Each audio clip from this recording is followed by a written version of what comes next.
Therapy's Better Health. I'm your host, Shreya. Today's guest knows exactly what it feels like to wear a brave face while battling inner storms. Meet Sara, a clinical hypnotherapist, RTT practitioner, former professional ballet dancer, and expert at helping high achievers break free from anxiety, perfectionism, and burnout. Get ready to discover how your mind holds the key to confidence, clarity, and peace. Welcome, Sarah. I'm honored to have you on my show. Thank you so much. I'm really happy to be here. Thank you so much. And Sarah, many high achievers silently battle anxiety while looking successful from the outside. What was your personal breaking point that led you in this work? Yeah, I was a ballet dancer. I was very young when I entered that profession, and I really had to keep up appearances. As you were saying, I was making sure that other people thought that I was unbreakable and I was Hmm. confident and I was strong and I always knew the right steps and I was always on Yes. top of my game. But then inside, I was feeling very insecure and very stressed. I always needed to please people and get that praise in order to have motivation to wake up the next day and repeat all the whole cycle. So I think the breaking point was living for other people so much so that there was nothing left inside of me. And this in the weekends, for example, caused a lot of um fatigue. It could be, I think now the word is used a lot. The word depression is overused, Yes. but it could be, a beginning of that very lethargic Yes. energy. And this many high performers, I think, carry that invisible anxiety with themselves. But your story will make them uh, battle their silent feelings also. So thank you for sharing it. And how did your experience as a professional ballet dancer shape your understanding of this inner struggle? Mm. As a ballet dancer, there's a lot of perfectionism involved. Like in other high achieving fields, we aim always to get to perfection. And Yes. perfection, in my eyes at the time, was something that I should have had and reached every single moment. If something was less than perfect, it was bad. It was a mistake. But now, having gone through the process of burnout, of extreme anxiety, of a mild form, but of depression, I realized that perfection is like this finishing line that moves. So we're always running, trying to get there, but we never get there. And so it's so frustrating, and it's just so harmful towards ourselves because we're always displeased with what we're doing. As hard as we're trying, it's never good enough.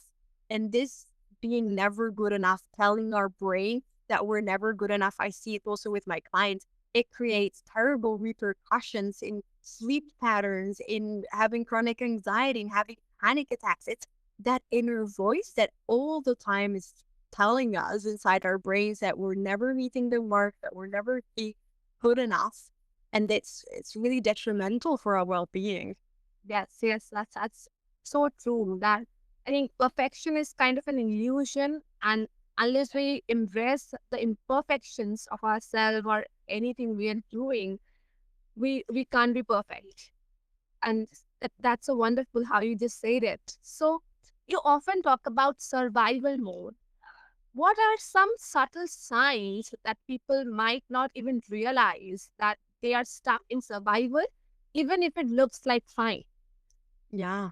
So I would say the first one is this constant feeling of not being at ease. Even if it's a weekend and you've got nothing on your calendar, you can't stay still. You can't be on the couch and be peaceful. You can't have a conversation and be peaceful. For some people, it's always looking for something to do and to kind of measure how well they've done during the day in order to tell themselves or tell to somebody else, look, I've done this is therefore, I'm valuable. I've accomplished something. So I think things to really look out for are they're kind of inner sensations that then reflect in us, like being this kind of very lost soul, not knowing what we want in life, always in the past or in the future, never in the present. And it seems a bit like normal, I think, in today's society. People tell me all the time, but we're all like this. Why would I be like, what is there in the present? How do I even stay in the present? Because in the present because we're so used to plan ahead, to get prepared for our next meeting, to think about the holiday that we will book in 6 months or 6 weeks and really live for that. So we're always like thinking about a constant reward in the future, but we forget that we're actually living in the present moment. Yes, yes, yes. That survival mode, I think, isn't always the chaos. It can be masked as overfunctioning or that emotional numbness. That's so true and so relatable also. So what's the first step someone can take or to start shifting out of that mode? Mm. I would say the very first thing to take care of are our emotions. Emotions are like little lights or alarm bells, however we want to imagine them, that try to attract our attention. So they're not a nuisance. They're not something that we need to live with and kind of accept that they're kind of like these things that bother us, and we need to try to find a way to let them go, make them go away, or just, cope with that. But they are key indicators of how are we doing? Are we in survival mode or are we thriving? Are we in the present moment? Are we calm and relaxed? Or are we in this constant state of anxiety or fear or regret or guilt? There are so many heavy emotions that live inside of us when we are, as I was many years ago, trying to achieve, always wanting to be better, never happy with ourselves. And it's really interesting for us to just notice, even from a conversation like this one, to just check in and kind of feel, how am I feeling at the moment? Kind of do I engage in the present moment? Am I calm or am I stressed? Anxiety is also an emotion. And when we listen to ourselves and we find those heavier emotions, it's a sign that we need to work with them and on them by listening to them, because they can guide us. They can tell us, look, you're super anxious and you're really stressed because you constantly think and tell yourself that you're not good enough. And so, thanks to the emotion people, and I did the same because these emotions were so overwhelming, I didn't know what to do with them.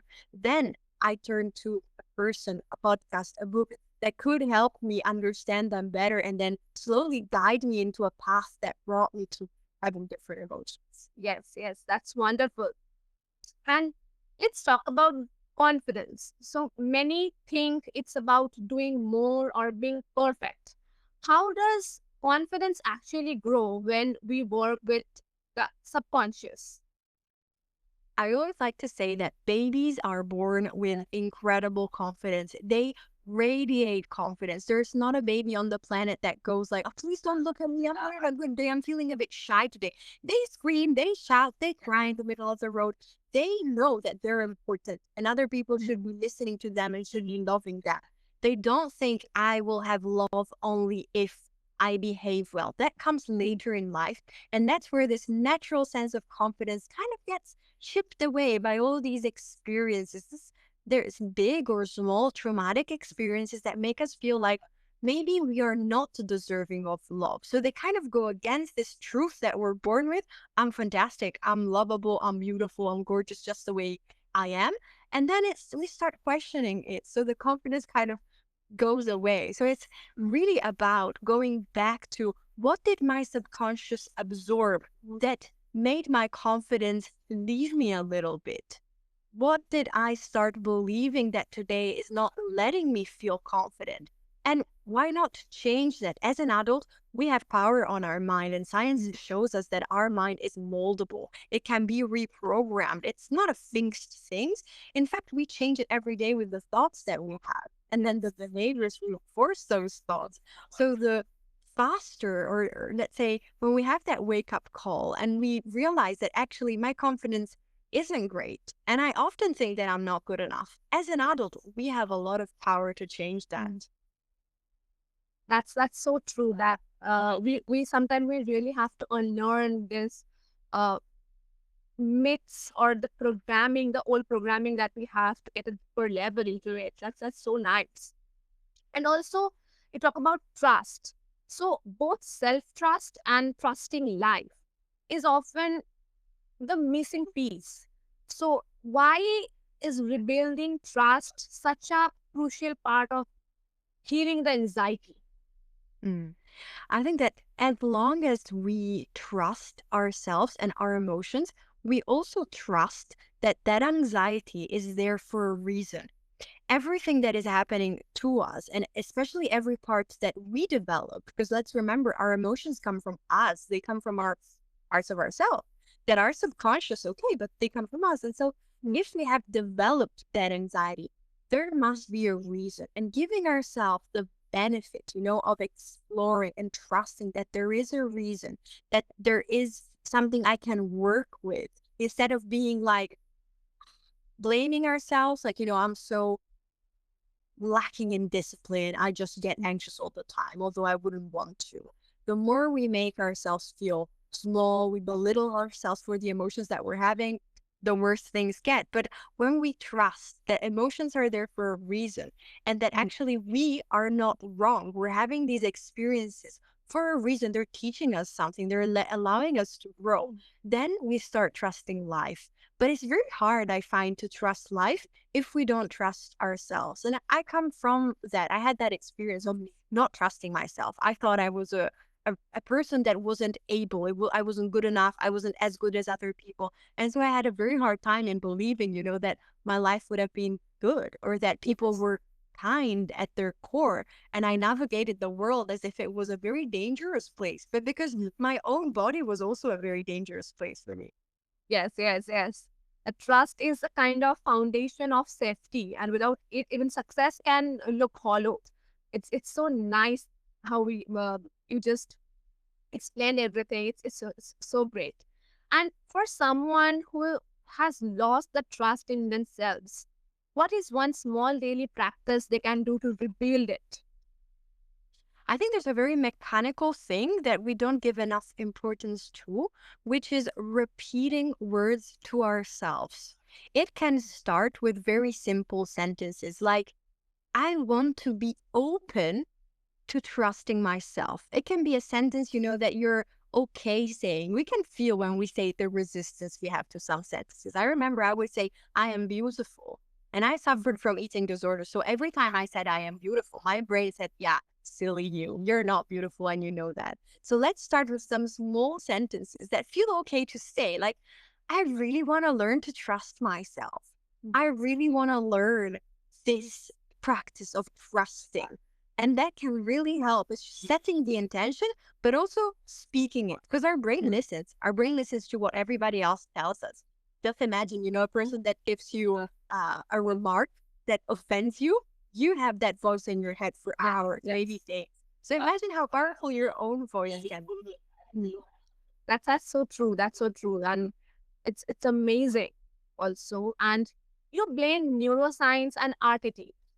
What is one surprising insight from neuroscience that also helps people break free from chronic overthinking?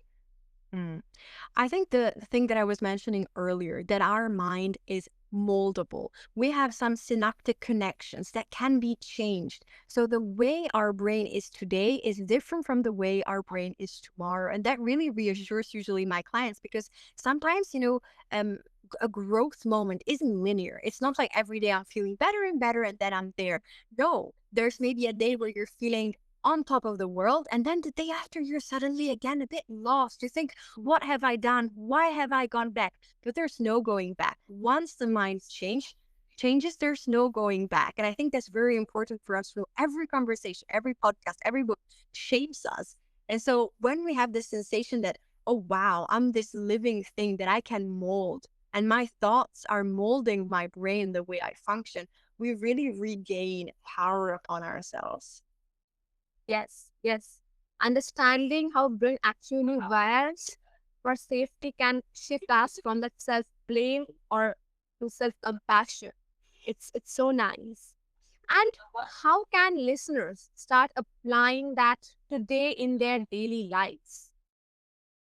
I think the voice thing, the fact that our words are so important, let's be more mindful. How do we talk about ourselves to other people? In some societies, there's a lot of kind of habit to make jokes about ourselves, saying things like, "Oh, I'm so clumsy, I'm so forgetful," or when other people give us a compliment, we're really putting ourselves down, like, "Oh no, but that was nothing great. I know, but no, that's normal."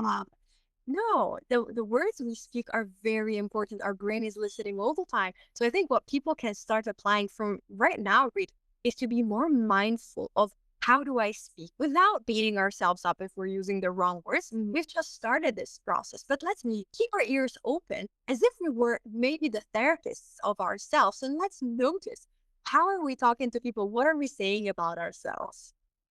Yes, this is a wonderful knowledge that you have shared. And this is a great conversation that I have with you. And I think this conversation will really help me and my listeners and everyone to gain that confidence into them. And so I am so thankful to you for sharing this plethora of knowledge. And if if you can just say some words or something you want to say or give some message to my listeners, what would you say? I would say that no matter where you are in life or how you are feeling in this moment, and it might be hard to believe, but it is part of a process that is a process of growth. Even if it feels like you are going backwards or your life is being just ripped into pieces, it's actually growth. Everything that happens to us is conducting us towards a better, a more experienced version of ourselves. So, wherever you're at, I would just want to say a big congratulations for being in this very complex human situation and game almost. And do have hope and trust because you are growing through everything that is happening to you. Yes, yes, that's so wonderful. And if my listeners want to connect with you, then what's the best way? I think the best way would be to book a call with me. You can find the link in my website, and I give a 30-minute free call to anybody that is interested in my work and would like or would want to explore the possibility to become my client. So just putting Sara Nativi, my name.com on the internet, you'll find more information on how to book the call and more info about me. Yes, and I will make sure to attach all the links and details below so that our listeners can find them easily and reach to you and can have a great conversation and session with you. And with that, we have come to the end. And to my listeners, Sara Nativi just reminded us that confidence isn't about perfection. It's about healing the root causes beneath anxiety and finally trusting ourselves again. The journey from survival mode to thriving is possible, and it starts within. So take a breath, trust the process, and remind your mind is not your enemy. It's your greatest ally. And listen to Inner Peace Better Health.